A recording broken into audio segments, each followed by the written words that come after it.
આપણે શ્રી મહાકાળી માતાની કેકનો ઓર્ડર હોવાના કારણોસર આપણે કેક લઈને નીકળી ગયા હતા.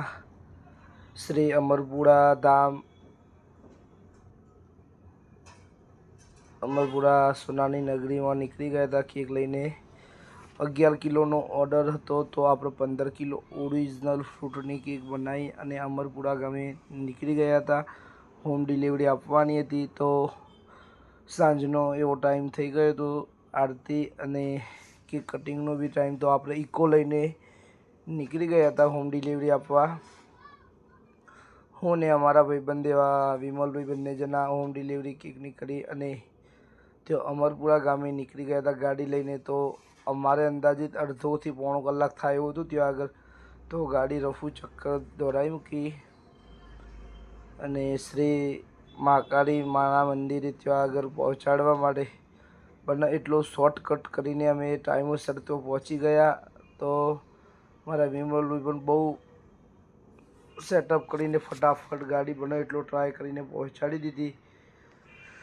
અમરપુરાના શોર્ટેક રસ્તાઓમાંથી કેનાલ ઉપર થઈને ગાડી નીકાળી દીધી.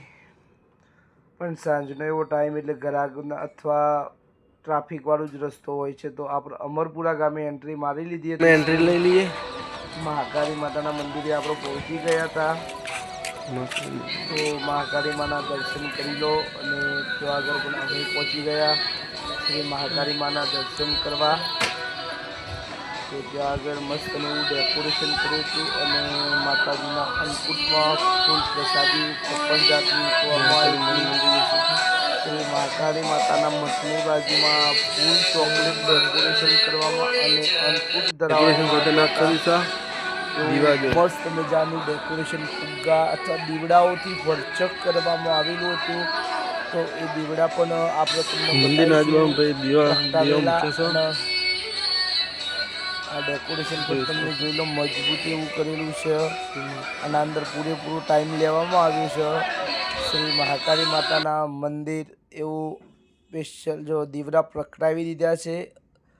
તો આખા મંદિરના આજુબાજુમાં બધી જ જગ્યાએ દીવડા પ્રગટાવી દીધા છે. તો નજારો એક નંબર લાગી રહ્યો છે. આપણે નાઇટનો ટાઈમ થઈ ગયો છે એટલે તમને જુઓ કે નજારો પણ એવો ગજબનો જ લાગી આવતો હશે. શ્રી મહાકાળી ધામ અમરપુરા દીવડા પણ ભરચક તેવા મસ્ત નજારો લાગી રહ્યો છે. તો શ્રી અમરપુરા મહાકાળી માતાના મંદિર પબ્લિક પણ બહુ જ આવી ગઈ છે પૂરા શ્રી માતાજીના દર્શનનો લાભ લેવા અને આરતી પણ ચાલુ થઈ ગઈ છે.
માતાજીની બધી અન્નકૂટવાળી પ્રસાદી ભેગી કરીને અહીંયા પ્રસાદ રૂપી બધાને આપવામાં આવશે અને આરતી અહીંયા પતી જાય છે. તો બોલો શ્રી મહાકાળી માત કી જય.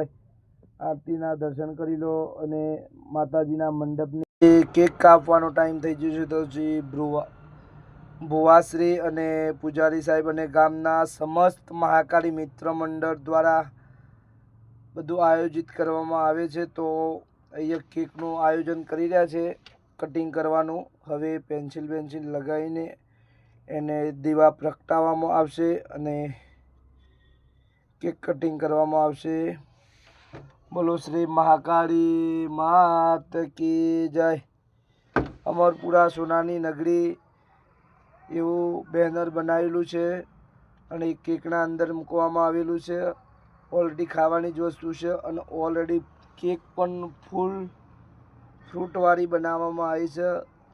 તો શ્રી મહાકાળી મંદિરનો નજારો આપણે જોઈ શકીએ છો. મંદિરનો નજારો અને જો માતાજીના સમસ્ત એવા દરેક કેકનું કટિંગ થઈ રહ્યું છે. તો બધા જ 56 જાતના ફ્રૂટ પણ અહીંયા મૂકવામાં આવ્યા છે. અંદર 12 કિલો કેકનો ઓર્ડર હોવા છતાં આપણે 15 કિલો કેક બનાવી દીધી છે. ઓરિજિનલ ફ્રૂટ મૂકીને પ્રસાદી રૂપે માતાજીના મંદિર આગળ મૂકવામાં આવે છે. શ્રી મહાકાળી માતાના પ્રસાદી રૂપે મૂકી દીધા છે. બોલો શ્રી મહાકાળી માત કી જય. પ્રસાદી તો મૂકી છે બધા પ્રસાદી અહીંયા બધા અને આપણા વિમલભાઈ પણ કેક કટિંગ કરી જ રહ્યા છે. નાના પીસ કરીને બધાને પ્રસાદી રૂપે આપવામાં આવશે અને શ્રી મહાકાળી માતાના મંદિરનો નજારો જોઈ લો. પબ્લિક ગામ સમસ્ત બધી જ અહીંયા હાજર છે. તો અને અમે લાસ્ટ આવો નજારો અમે નીકળી રહ્યા છીએ અમારા દુકાન તરફ. તો બાય બાય. અમરપુરા સોનાની નગરી.